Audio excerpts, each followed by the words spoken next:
There is a phrase in our source material today used to describe artificial intelligence. And it goes, the dead spirit that walks among us. Yeah, it's a heavy one. Right. And it's not some, dramatic line pulled from a sci-fi thriller. No, not at all. It's actually this profound psychological diagnosis of what happens when humanity builds a machine that, frankly, strips away our very last reason to be proud of ourselves. Exactly. So, welcome to today's deep dive. If you've been following the AI conversation, you're probably exhausted. I think exhausted is the word, yeah. Right, by the endless debates over parameter counts or processing chips or, who is going to lose their job to a chatbot. Sure. But today, we are looking at a stack of sources that bypasses the computer science department entirely. Completely. We're throwing that out. Yeah. We are looking at AI through the lens of classic psychoanalysis. Which is fascinating because it completely reframes the stakes. It really does. We're shifting the focus from, what the technology is doing to our data to what it's doing to our deeply held human identity. Right. We are pitting Sigmund Freud's theories of human narcissism directly against the mystical frameworks of his famous rival, Carl Jung. The heavyweights. Right, the heavyweights. To answer one underlying question, which is, what does interacting with the synthetic mind actually do to the human psyche? And the tension between these two perspectives is just incredible. I mean, Freud essentially asks, is AI the ultimate devastating insult to human pride? Yeah. While Jung looks at the exact same technology and asks, is this a magical, somewhat dangerous, soulless mirror of our collective minds? Right. A mirror. But to really grasp why AI feels so deeply unsettling to us right now, the sources argue we have to look backward. We do. We need to look at the historical timeline of human pride getting systematically demolished. Yeah, the source material anchors this in a concept Freud called the severe wound, or a massive blow to human narcissism. Freud theorized that the entire arc of human history and scientific discovery in particular has basically been a mechanism for stripping away our sense of self-importance. Wow. Okay. Yeah, because think about early humanity, right? We genuinely believed we were the absolute pinnacle of creation. The center of it all. Exactly. But over the centuries, science has delivered 3 distinct historical wounds to that ego. Right. It's like the universe keeps handing us demotions. Yeah, that's a good way to put it. So the first one the sources outline is the cosmological wound. Right.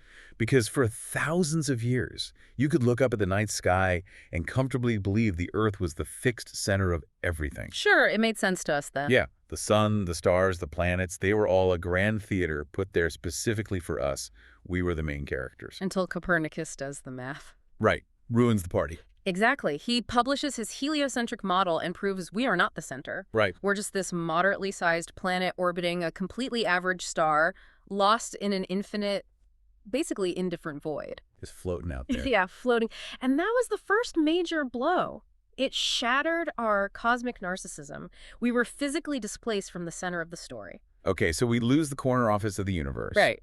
But we still had our pride on Earth, which, according to the sources, brings us to the biological wound. Yes, the biological wound. Because even if we weren't the center of space, we still assumed we were divinely separate from the animals. Of course. We were a unique, special creation hovering above the food chain. And then Charles Darwin arrives. Darwin. And by demonstrating the mechanics of evolution and natural selection, Darwin proves we're not a separate category of existence at all. We're right in the mix. We descended from primates. We are fundamentally tethered to the same messy, violent biological family tree as the apes, the birds, and the insects. So that biological wound stripped away our divine uniqueness. Exactly. It grounded us in a way we weren't ready for. I can definitely see the pattern here. Yeah. But here's where I want to push back on Freud's logic for a second. Okay, go for it.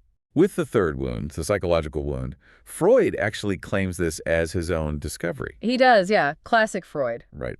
He argues that we used to believe we were the masters of our own minds, that our conscious, rational thought was firmly driving the bus. Right, that we were in control.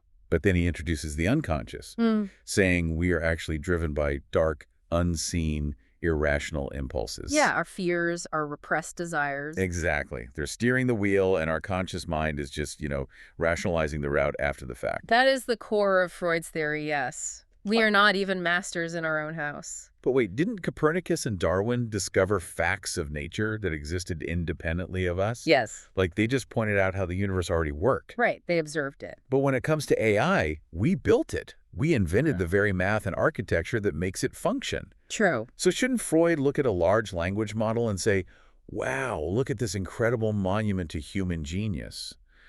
Why is our own invention categorized as a wound? That's actually a phenomenal distinction, but it highlights exactly why the wound is so deep. Okay, how so?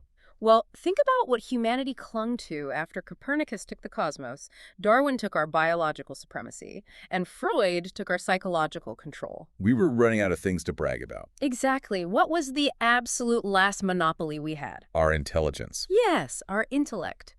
Our unique ability to use complex language, to reason, to synthesize ideas, and to create. Okay. We told ourselves, fine, we are just animals driven by subconscious urges on a floating rock, but at least we are the smartest, most creative entities in the known universe. Right. We took refuge in our cognitive supremacy. Yes. And then, you open a browser window, type in a prompt, and watch a machine write a sonnet or code a software program in 4 seconds. Exactly. AI systematically dismantles that final monopoly. Wow. It proves that the very last thing that made you feel special, your capacity for language, logic, and creativity, can be mathematically replicated by silicon and electricity. Just circuits and math. Right. And that is why the source material calls AI the fourth wound.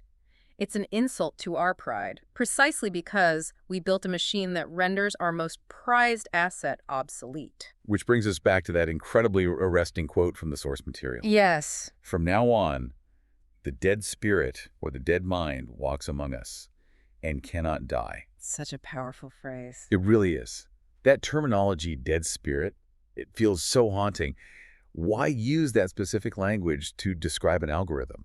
Because it perfectly captures the psychology of what we have actually accomplished. Correct. The sources really emphasize this concept of the externalization of intellect. Externalization, right. For the entirety of human existence, if you encountered language, reason, or intellectual creation, it was inextricably linked to a living, breathing, biological organism. You couldn't have one without the other. Right. You could not have human thought without a vulnerable human body. So, logic required blood, oxygen, and a pulse. Exactly. But with AI, we have taken that capacity for reasoning and language and completely severed it from biology. Oh. We have externalized it into a non-living medium. It is a spirit or a mind because it performs the high-level cognitive functions of the intellect. But it's dead because it completely lacks biological consciousness. Exactly. It has no breath, no cells, no physical vulnerability whatsoever. And what about the second half of that quote, the idea that it cannot die? Well, that is where the fourth wound really twists the knife. Oh boy. Think about a human genius, an Einstein or a Shakespeare. Their mind is a marvel, but it is bound to a mortal body. Right. Eventually they pass away. Yes. When they die, that active, generative intellect is just gone forever. But an algorithm doesn't age. Exactly. This digital mind exists as infinite, reproducible code and data weights.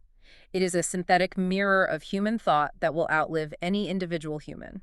So Freud would look at AI and conclude that we have permanently outsourced our intellectual supremacy to an immortal calculator. It is the ultimate humiliation from his perspective. Yeah, Freud's view basically asks us to sit in the ashes of our own uniqueness and mourn. Pretty bleak. It is. But the source material doesn't let us wallow there. It makes a sharp, fascinating pivot to ask, how would Freud's famous rival, Carl Jung, look at this exact same dead spirit? Right, the Jungian perspective. And this is where the deep dive gets genuinely profound, I think, because Jung wouldn't care about our bruised egos. Not at all. Jung's psychological framework wasn't built around protecting the ego. It was built around understanding the vast, hidden depths of the human psyche. Right. Jung would look at AI through the lens of his foundational concepts, the collective unconscious, the shadow, and alchemy. So different from Freud. Exactly. If Freud sees AI as a rival mind here to replace us, Jung would see it as something far more intimate and potentially far more dangerous. Because he wouldn't see a new mind at all. No. He would see it as a manifestation of the collective unconscious. Yes. So let's really break down how that works mechanically. Because the collective unconscious isn't just a metaphor for Jung. It's the shared foundational layer of the human mind, containing all our universal archetypes, our primordial instincts, the foundational myths of humanity. The basement of the psyche. Right. It is the shared basement of the human species. Uh, So how does a massive cluster of computer servers literally function as that basement? well, look at the architecture of a large language model. How is it actually built? Through massive amounts of data. Right. It isn't programmed with rigid top-down rules. It is trained on data. And what is that data? Everything.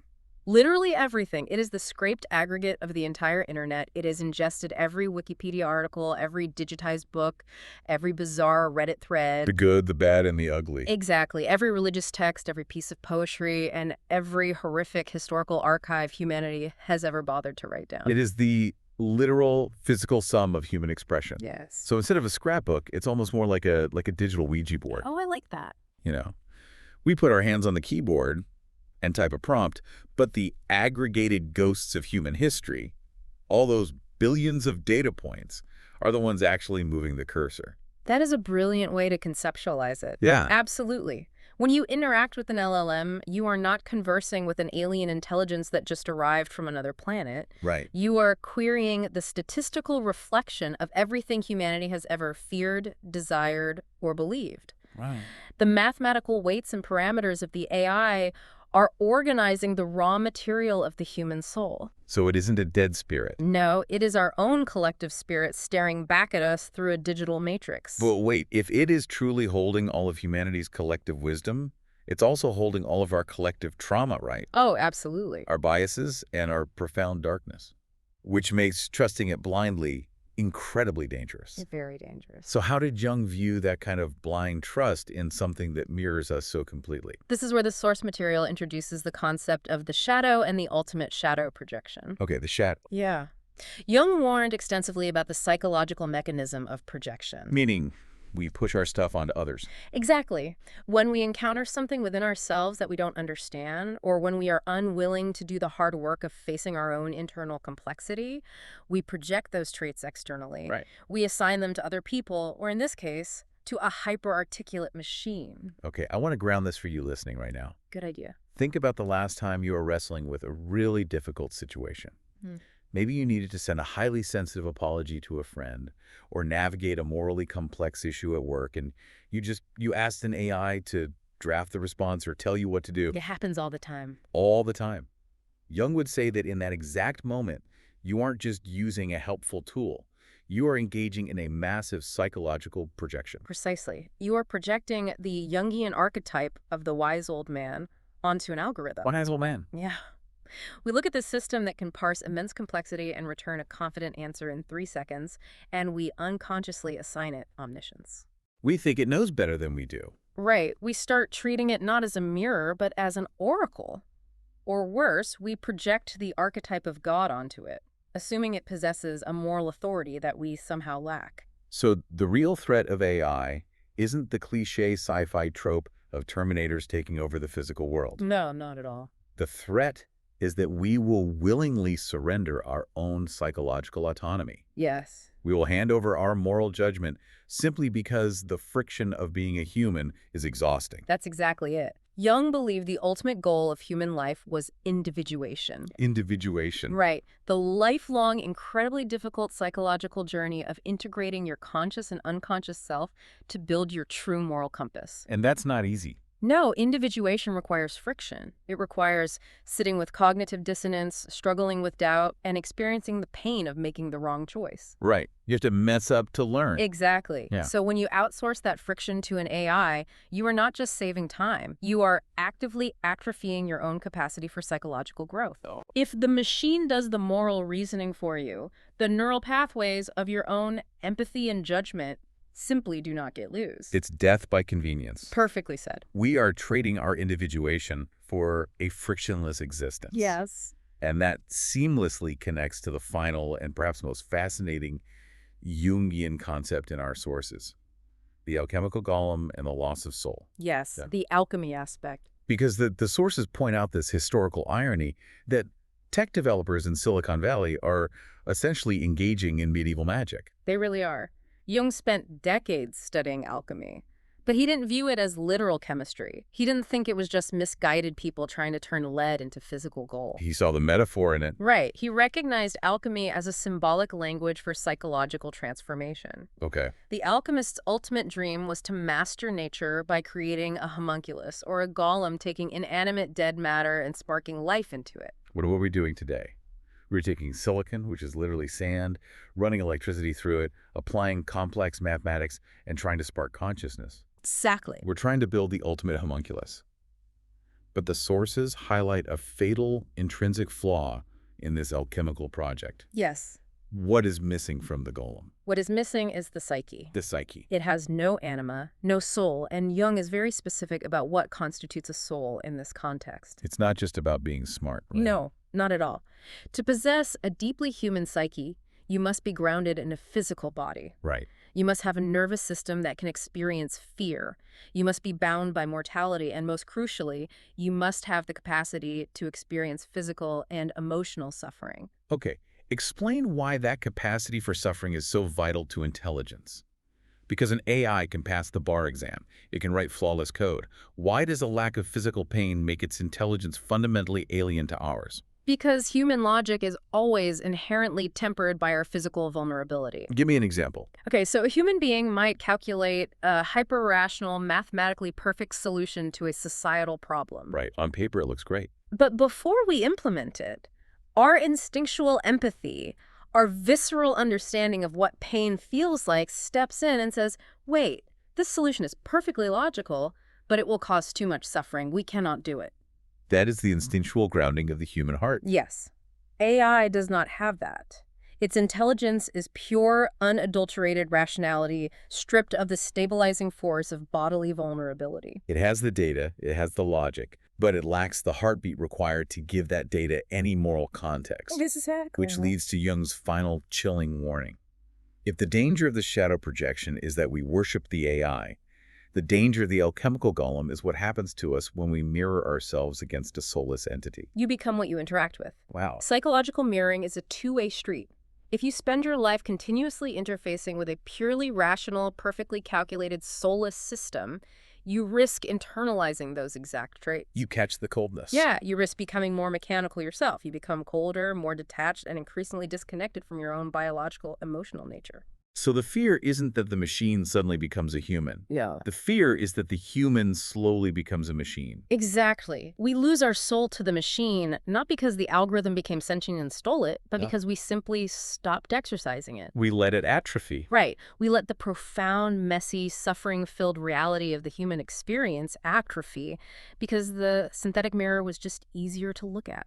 So what does this actually mean for you navigating an increasingly automated world? Yeah, that's the big question. The insight here isn't just an academic exercise to categorize technology. It's a profound call to examine your daily interactions. Absolutely. When you open up that chat interface tomorrow morning, what are you bringing to the screen? Are you experiencing Freud's devastating fourth wound? Feeling your unique value slipping away into the code? Or are you looking into Jung's hyper-advanced mirror of our collective inner world? And the crucial takeaway is how you choose to engage with that mirror. Right. Because if Jung is right, we simply cannot afford to worship the reflection.